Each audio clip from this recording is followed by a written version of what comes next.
doon sa mga rider na gumagamit ng ganitong klaseng temporary plate or improvised plate, hindi na po tayo matatakot na bumiyahe kasi sinuspindi na po yung November 1 na pwedeng mahuli yung mga riders o yung mga motorsiklo na gumagamit ng ganitong klaseng temporary plate. Mga kaibigan, ito lilinawin natin sa inyo. Ang mahuhuli sa mga motorista na gumagamit ng motor na walang plaka na katulad niyan. Okay?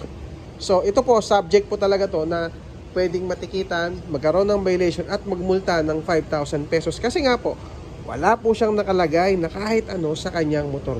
Dapat meron po tayo dyan nakalagay na temporary plate o kaya yung ND file para hindi po tayo mahuli sa checkpoint or hindi tayo matikitan. Kasi tingnan nyo, napakadami nating mga motor dito. Iba't ibang klaseng motor yan. So halos lahat yung mga yan, may mga plaka na.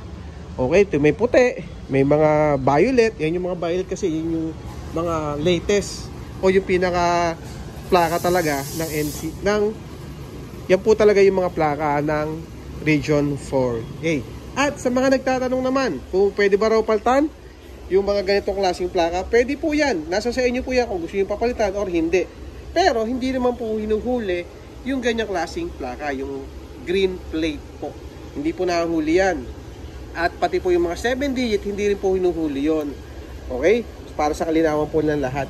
Kaya lang, syempre, mas maganda po mapalitan na natin yung mga ganyang klaseng plaka para hindi na po tayo masita or wala tayong maging issue sa ibang checkpoint. Totoo naman, hindi po pare-pareho ang tingin, ang thinking ng mga nasa checkpoint. Minsan okay, minsan hindi. Kaya kung ganito yung plaka mo, pwede mo siyang kunin sa mga LTO, district office, or depende po kung anong lalabas doon sa mga tracker natin. Kasi kapag po ganyan, ang dalawang option lang po yan, pwedeng i-deliver o pwede mo kunin sa mga caravan. Yun po yung pwedeng mangyari dyan sa mga ganang klaseng plaka. At sa mga ganito po, hindi naman sinasabi na panghabang buhay o pang matagalan na yung mga plaka natin is ganito temporary.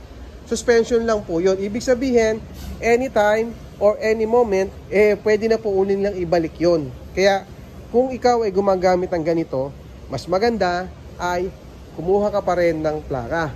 Kasi nga po, sa dami ng motorista, sa dami ng motor ngayon, gusto po nila talaga na mabago na natin yung mga plaka. What if kung dumating yung time na nawala na yung suspension, tapos ganito pa rin yung plaka mo?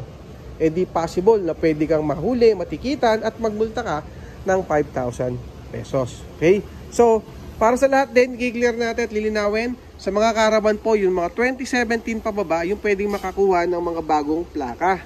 Okay? So, mga bagong plaka, iba't ibang kulay po yung nabibigay. Merong kulay green, meron pong kulay red. Okay?